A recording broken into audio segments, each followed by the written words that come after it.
The Academy of Interstellar Harmony prided itself on being the most peaceful educational institution in the Orion Spur. Its students, scaled, feathered, furred, gelatinous, and crystalline, were selected from hundreds of worlds for their intellectual promise and impeccable temperament. Conflict was discouraged, violence strictly prohibited, and aggressiveness gently corrected with soothing neural melodies.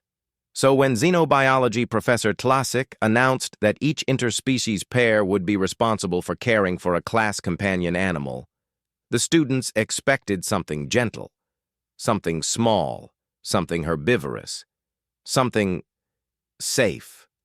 Susan Vole, the Academy's sole human exchange student, sat calmly in her seat, fingers tapping lightly against the data panel on her desk. Her class partner, Evan Reese, shifted uneasily beside her, because everyone knew humans were unpredictable, too bold, too daring, too comfortable with danger. Yet Susan seemed almost placid, like a still lake hiding a complex ecosystem beneath.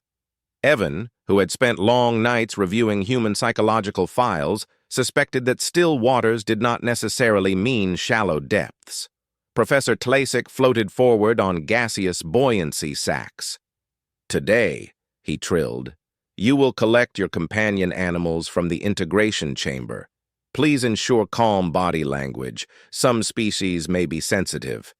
Students chirped, hummed, clattered, and pulsed in excitement. Susan simply smiled.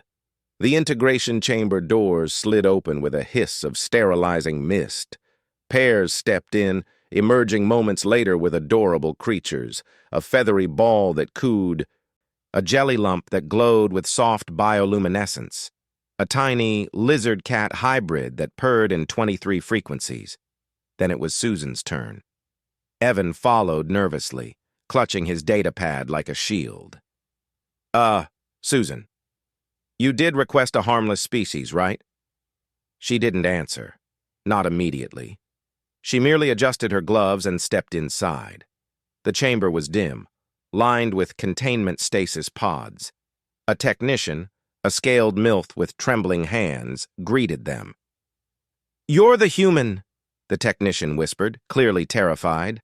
I tried to talk the professor out of it, but he insisted you be allowed your choice." "My choice?" Evan squeaked. "What did you request?" Susan tapped the glass of the largest pod, voice calm. "Nothing unusual, just a companion I'm familiar with." The pod hissed. Something inside shifted. Heavy footsteps echoed in the chamber, followed by a deep, rumbling growl that made Evan's bones vibrate. Susan's smile widened just slightly. The pod opened. Out stepped a massive, muscular creature, shoulders rolling with lethal grace, jaws framed by saber-like fangs, fur thick and rippling with bio-optimized strength. Amber eyes glowed like twin suns collapsing. The technician fainted instantly. Evan's entire soul left his body and returned only to scream. "Is that a Terran tiger?" Susan knelt and scratched the apex predator under the chin. The beast melted into a puddle of pleased rumbling, tail thumping like a small seismic event. "This is Aurora," Susan said gently. "She's very well trained." "Trained for what?" Evan demanded. "War? Planetary conquest? Devouring worlds?" Susan blinked, as if the questions were mildly amusing. "She's a rescue tiger. Very affectionate, perfectly safe." Aurora's jaws opened in a yawn large enough to fit Evan's entire torso. Evan whimpered. The moment Susan walked back into the classroom with a full-blown Terran apex predator padding behind her, the entire student body froze. A crystalline student's facets dimmed from panic. A gelatinous classmate lost structural cohesion and puddled on the floor. Feathered aliens fluffed up to appear larger, instinctive prey response.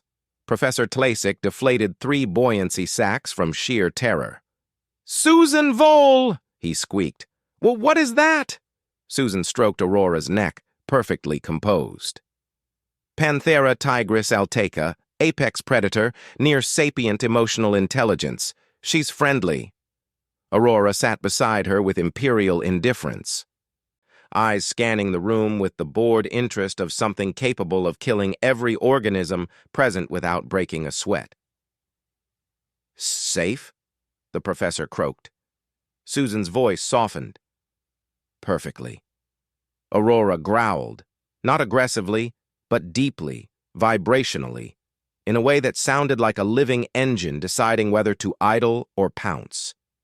The class nearly rioted. During partner interaction period, Evan tried very hard not to hyperventilate. "Susan," he whispered, trembling. "We were supposed to get something harmless, like a fuzzle blop, or a nebula pudding slug, something that wiggles." "Aurora wiggles," Susan replied, watching the tiger roll onto her side so Susan could rub her belly. The ground shook. "That is not wiggling. That is a mass displacement event." But as the days passed, something strange happened. Aurora didn't maul anyone. She didn't roar aggressively. She didn't even flex her status as the local embodiment of death. In fact, she helped. During group study, Aurora kept nervous students warm with her thick fur. During hazard drills, she calmly guided panicked classmates to safe exits. When a crystalline student shattered due to stress, Aurora gently gathered the fragments, like precious stones, so the medics could reassemble her. Evan watched, baffled, as formerly terrified students approached the tiger voluntarily.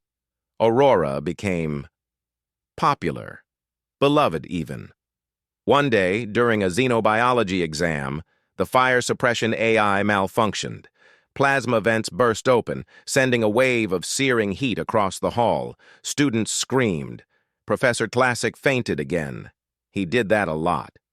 Evan froze, until Aurora leapt over the desks with the primal grace of Earth's peak hunter. She placed herself between the students and the plasma vent, absorbing the heat against her engineered, heat-resistant fur. Her roar shook the rafters, loud enough to alert the Academy's emergency systems. Susan acted instantly, pulling down the emergency barrier and sealing the vent. When the danger passed, Aurora nudged Evan gently, checking if he was hurt. He wasn't. He was only staring at her, awestruck. "You saved us," he whispered. Susan smiled faintly. "Humans don't keep pets," she said softly. "We form partnerships." Evan looked at Aurora. Magnificent, fierce, loyal. A true Terran apex predator. Yes. But also something more. A guardian. By the end of the semester, the Academy had rewritten its handbook. Exception. Terran apex predators may be permitted as companion animals, provided they are trained, emotionally bonded, and accompanied by a responsible human. Aurora became the Academy's unofficial mascot. And Susan? She became the quiet legend who walked into class with a creature strong enough to command fear, but gentle enough to earn love. HFY records later described the event as, "The day they learned humans don't domesticate danger, they befriend it." And Evan Rees, once terrified, now scratched Aurora behind the ears with only minimal trembling. He still asked, "Susan, are all Terran animals like this?" Susan considered it. Then she smiled. "Some are much worse." Aurora purred like a thunderstorm.